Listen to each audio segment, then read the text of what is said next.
Arthurburg was a busy, bustling bug town, built from tossed-out boxes and cans on the ground.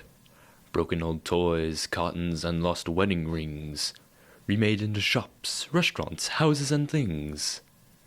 On the edge of this town, a little house stood, the home of a housefly named Red Flying Hood. Red was friendly and smart, and everyone knew. She once fixed the tail of a mouse with some glue. A caterpillar's kite she fixed with some tape, and lifted a bug up a vine for a grape. Red was helpful and cheerful, gentle and kind, but her memories got mixed up inside of her mind. She left lunch at home and her red hood at school, and she never remembered a towel for the pool. Red's best friends lived down the street, not far away. They grew up together and play every day.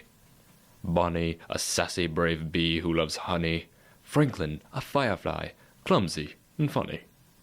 And two spunky cricket twins named Po and Ming are all of Red's best buddies who lend her a wing. One morning while Red combed her fruit fly wing hair, her mother had some really bad news to share. She knocked on the bathroom door and shouted, "Red, I've just come back from the store. Your poor granny's contracted the fruit fly flu. I wish I could help her, but I've got it too. I went to the store and found the only cure. Mushy brown rotting fruit will save her, I'm sure." So Red packed her basket with stinky old fruit, while in her mind she contemplated her route. With her basket packed, Red was ready to go, but Mom said, "Wait, there's one more thing you should know. There are two paths that will lead to Granny's home. I don't want you to go there walking alone. One pathway is safe with no danger to fear.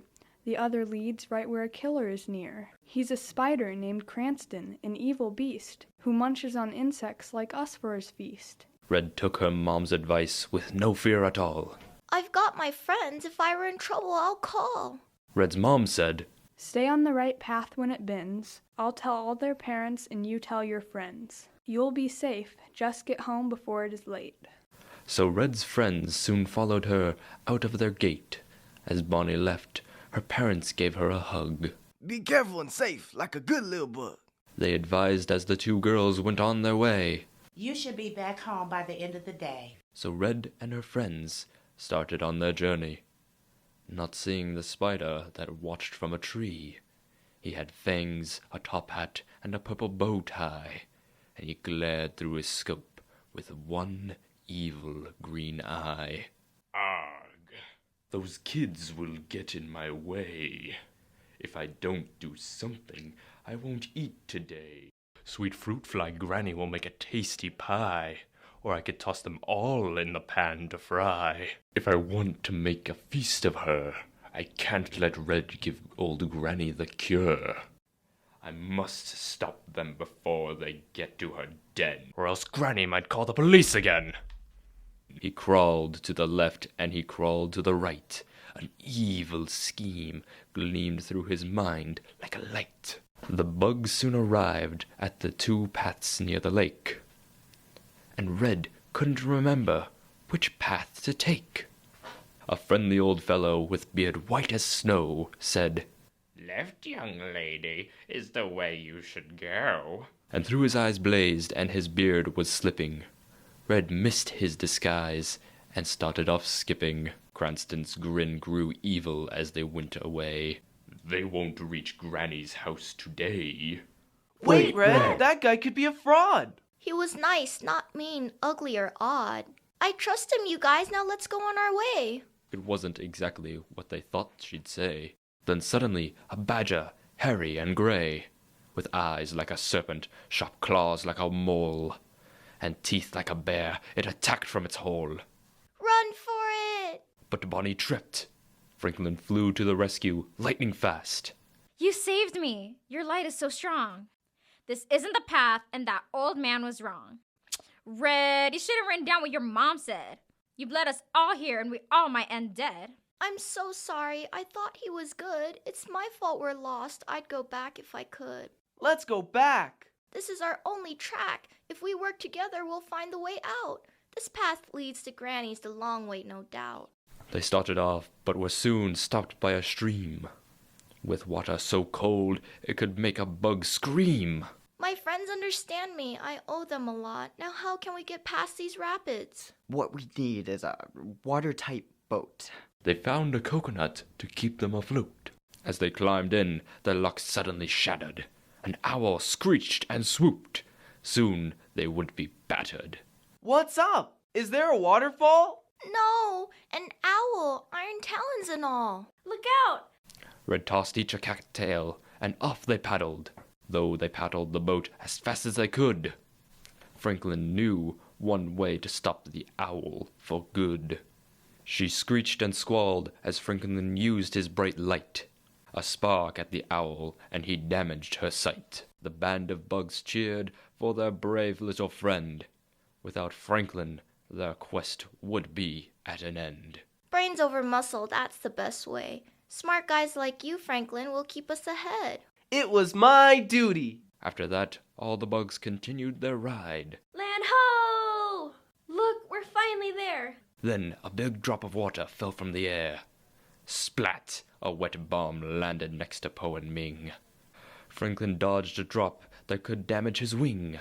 Red trudged just a few paces into a bush, when her eyes bugged out and her mind turned to mush.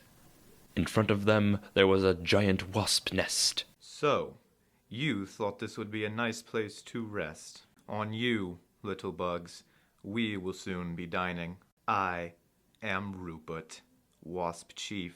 For dinner tonight, you'll be roasted or fried.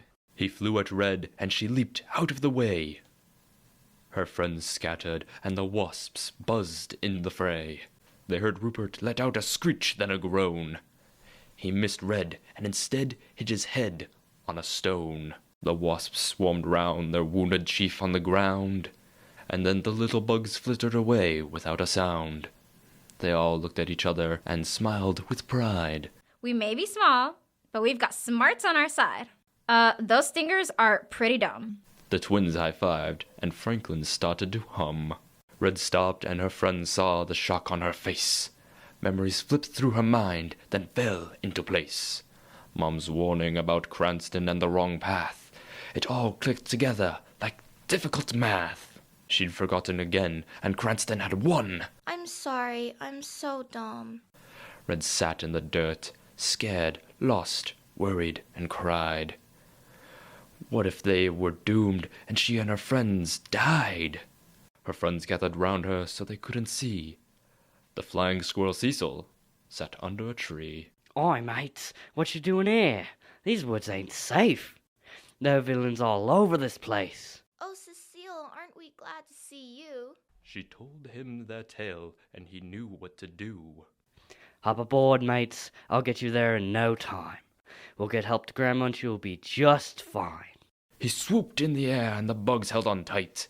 Woohoo! Hiding in a tree, Cranston watched through his specs. Why can't I get rid of those lousy insects? How could he capture Red's close-knit little clan?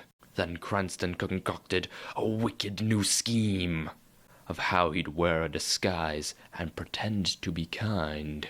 He cast out his web and swung from tree to tree, and thought of meatloaf with 5 bugs and a bee. Cecil landed at Gran's house, a mushroom dome. Now you all stay safe inside of Grandma's home. And they waved as they all went inside, calling out thank you to Cecil for the ride. Red and her friends walked to the door, and they knocked. But it opened wide because it wasn't locked.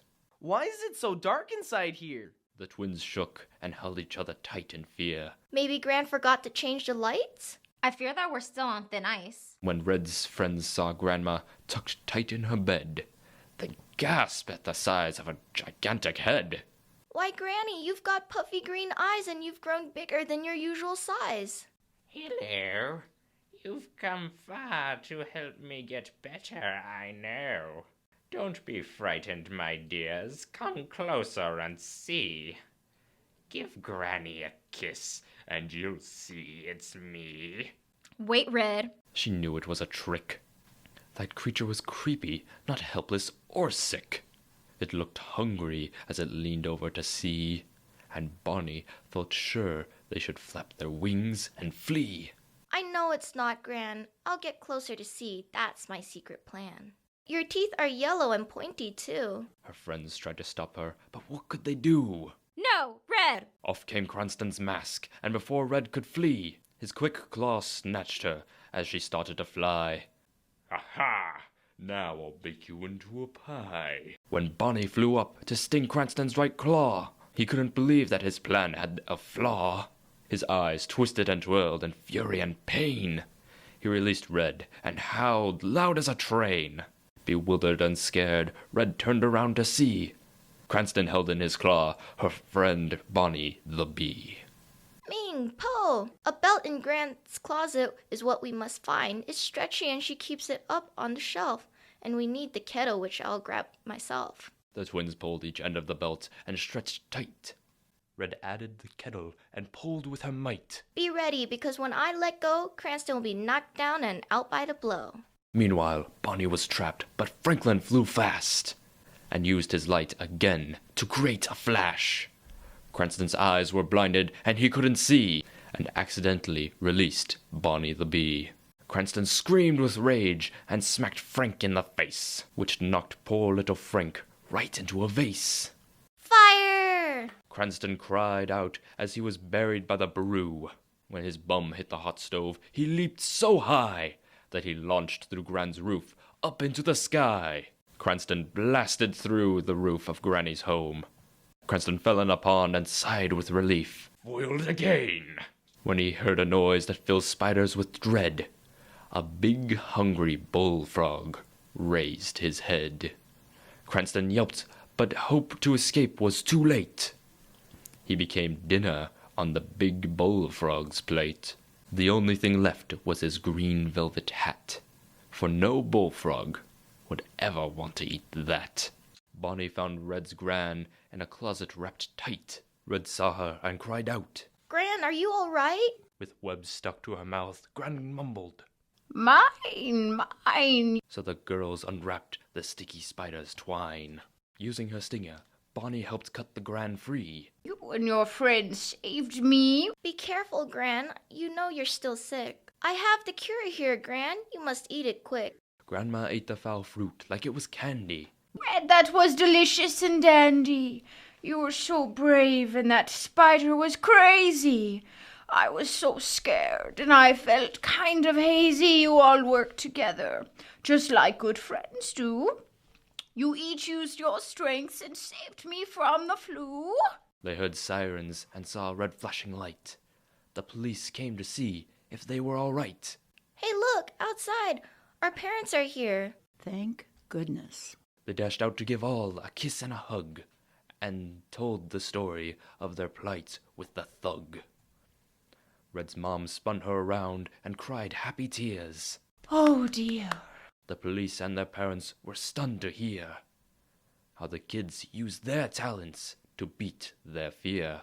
When the cops showed everyone Cranston's wet hat, Sergeant Sting said, "Well, folks, I guess that is that." Then Granny invited everyone inside to feast on rotted apple coal she fried. "Thanks for dinner, Granny. Now, we've got a job to honor Red. We're putting a sign where the roads fork so no one is eaten by spiders or toads. See you later!"